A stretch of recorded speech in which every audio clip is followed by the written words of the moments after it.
ಆಪಾದನೆಗಳು, ಅದೇ ರೀತಿಯಾಗಿ ವಿಚಾರಗಳನ್ನು ದೇಶದ ಎಲ್ಲ ರಂಗಗಳಲ್ಲಿಯೂ ಕೂಡ ನಾವು ಕಾಣ್ತಾ ಇದ್ದೇವೆ. ಈ ಎಲ್ಲ ರಂಗದಲ್ಲಿ ನಡೆದಂತಹ ಭ್ರಷ್ಟಾಚಾರವನ್ನು ನ್ಯಾಯದಂಡದಿಂದ ನಿಯಂತ್ರಿಸುವ ಮೂಲಕ ನ್ಯಾಯವನ್ನು ಒದಗಿಸಿ ಆ ಭ್ರಷ್ಟಾಚಾರಕ್ಕೆ ಒಂದು ಕಡಿವಾಣವನ್ನು ಹಾಕುವಂತಹ ಒಂದು ಅಧಿಕಾರ ಸೂತ್ರವನ್ನು ನಮ್ಮ ಪವಿತ್ರವಾದಂತಹ ಭಾರತದ ಸಂವಿಧಾನ ನ್ಯಾಯಾಲಯಕ್ಕೆ ನೀಡಿದೆ.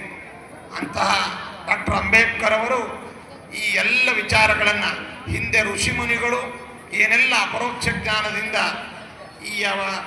ಇಂತಹ ತಪ್ಪಿಗೆ, ಇಂತಹ ಪಾಪಕ್ಕೆ ಇಂತಹ ಪ್ರಾಯಶ್ಚಿತ್ತ ಅಥವಾ ಇಂತಹ ತಪ್ಪಿಗೆ ಇಂತಹ ಶಿಕ್ಷೆ ಇತ್ಯಾದಿಗಳನ್ನು ನಮ್ಮ ನ್ಯಾಯಬೋಧಕವಾದಂತಹ ಪ್ರಾಚೀನ ಗ್ರಂಥಗಳಿದ್ದಾವೆ. ಆ ಎಲ್ಲ ಗ್ರಂಥಗಳನ್ನು ಅಪರೋಕ್ಷ ಜ್ಞಾನಿಗಳು ಬರೆದಿದ್ದಾರೆ ಅಂತ ನಮ್ಮ ಇತಿಹಾಸ ಹೇಳುತ್ತೆ. ಆದರೆ ಆ ಎಲ್ಲವನ್ನೂ ಕೂಡ ತಮ್ಮ ಮಾತಿನಿಂದ ಕಾಲಕ್ಕೆ ಅನುಗುಣವಾದ ಎಲ್ಲರೂ ಕೂಡ ನಮ್ಮಲ್ಲಿ ನ್ಯಾಯಾಲಯದ ವಿಚಾರದಲ್ಲಿ ಹೇಳುವಾಗ all are equal in the eyes of law ಅಂತ ಹೇಳ್ತಾರೆ, in the eyes of god ಅಂತಾರೆ. ಎಲ್ಲರೂ ಸಮಾನರು.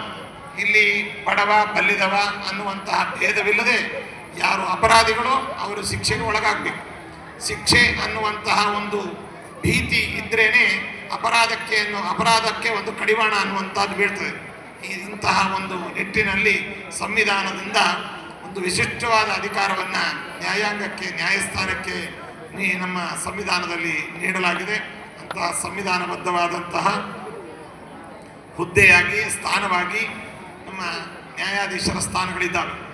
ಅವರು ಎಷ್ಟು ಜಾಗರೂಕರಾಗಿ, ಅದೇ ರೀತಿಯಾಗಿ ವ್ಯಕ್ತಿಗತವಾಗಿ ಅವರಿಗೆ ಈ ತೀರ್ಪುಗಳನ್ನು ನೀಡುವಾಗ ಸಂಭವಿಸುವಂತಹ ಒಂದು ಯಾವುದೇ ತೊಂದರೆಗಳಾಗ್ಬೋದು ಅಥವಾ ಮತ್ಯಾವುದೇ ಒತ್ತಡಗಳಾಗ್ಬೋದು, ಇದನ್ನೆಲ್ಲವನ್ನು ಮೀರಿ ಪ್ರಾಮಾಣಿಕವಾದಂತಹ ತೀರ್ಪುಗಳನ್ನು ನೀಡಿ ತಪ್ಪಿತಸ್ಥರಿಗೆ ಶಿಕ್ಷೆಯನ್ನು ನೀಡುವ ಮೂಲಕ ತಪ್ಪನ್ನು ಅವರ ಅರಿಕೆ ಮಾಡಿಕೊಟ್ಟು ಮತ್ತೆ ಆ ಎಚ್ಚರಿಕೆಯಿಂದ ಮತ್ತಾರೂ ಕೂಡ ತಪ್ಪನ್ನು ಮಾಡದಂತೆ ಒಂದು ಮಾರ್ಗದರ್ಶನ ಮಾಡುವಂತಹ ಒಂದು ದೊಡ್ಡ ಸ್ಥಾನ ಅದು ನ್ಯಾಯಸ್ಥಾನವಾಗಿದೆ. ಅಂತಹ ನ್ಯಾಯಸ್ಥಾನದ ಮಹತ್ವವನ್ನು ಅರಿತು ನ್ಯಾಯಸ್ಥಾನಕ್ಕೆ ಉತ್ತಮವಾದಂತಹ ಗುಣಮಟ್ಟದ ಮತ್ತು ನಿಷ್ಪಕ್ಷಪಾತವಾದಂತಹ ತೀರ್ಪುಗಳನ್ನು ನೀಡುವ ಮೂಲಕ ಇಡಿ ಮತ್ತು CBI ಕೋರ್ಟಿನ ನ್ಯಾಯಾಧೀಶರಾಗಿ ನಮ್ಮ ಜಸ್ಟಿಸ್ ಮೋಹನ್ ಅವರು ಸೇವೆಯನ್ನು ಸಲ್ಲಿಸ್ತಾ ಇದ್ದಾರೆ. ಇಲ್ಲಿ ನಾವು ಯಾವುದೇ ವಿಚಾರಗಳನ್ನು, ವ್ಯಕ್ತಿಗತವಾದ ವಿಚಾರವನ್ನು ಮಾತಾಡೋದಲ್ಲ, ಅನೇಕ ರಂಗದಲ್ಲಿ, ರಾಜಕೀಯ ರಂಗ ಆಗ್ಬೋದು, ಉದ್ಯಮ ರಂಗವಾಗ್ಬೋದು ಅಥವಾ ಮತ್ತೆ ಬೇರೆ ಬೇರೆ ರಂಗಗಳಲ್ಲಿ ಸಂದಿದಂತಹ ಎಲ್ಲ ಆರ್ಥಿಕ ಅಪರಾಧಗಳಾಗ್ಬೋದು ಅಥವಾ ಮತ್ಯಾವುದೇ ಅಪರಾಧಗಳಾಗ್ಬೋದು, ಎಲ್ಲ ಅಪರಾಧಗಳನ್ನು, ದೊಡ್ಡ ದೊಡ್ಡ ವ್ಯಕ್ತಿಗಳ ಅಪರಾಧವನ್ನು ಕೂಡ ಎಲ್ಲರೂ ಸಮಾನ ಅನ್ನುವಂತಹ ಭಾವನೆಯಿಂದ ತಮ್ಮ ತೀರ್ಪುಗಳ ಮೂಲಕವಾಗಿ ಒಂದು ದೊಡ್ಡ ಕ್ರಾಂತಿಯನ್ನು ಮಾಡಿರ್ತಕ್ಕಂಥ ಅವರು ನಮ್ಮ HA ಮೋಹನ್ ಜಸ್ಟಿಸ್ ಅವರು.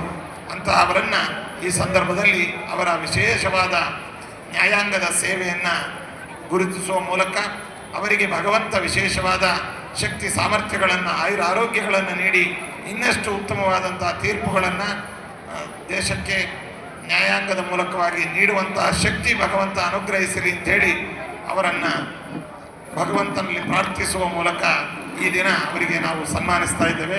ಇದು ಸನ್ಮಾನ ಅಂತಲ್ಲ, ರಾಘವೇಂದ್ರ ಸ್ವಾಮಿಗಳವರ ಪ್ರಸಾದ ರೂಪವಾದಂತಹ ಒಂದು ಶ್ರೇಯ ಪ್ರಾರ್ಥನೆ ಅಂತ ಹೇಳಿ ಅವರಿಗೆ, ಅವರ ಕುಟುಂಬಕ್ಕೆ ಈ ಸಂದರ್ಭದಲ್ಲಿ ಸನ್ಮಾನಿಸಲು ನಮಗೆ ಬಹಳ ಸಂತಸವಾಗಿದೆ.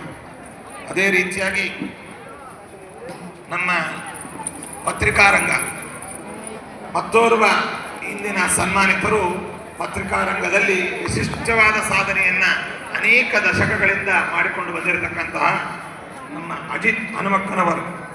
ಅವರು ಮೂಲತಃ ಉತ್ತರ ಕರ್ನಾಟಕದವರಾದರೂ ಪತ್ರಿಕೆಯ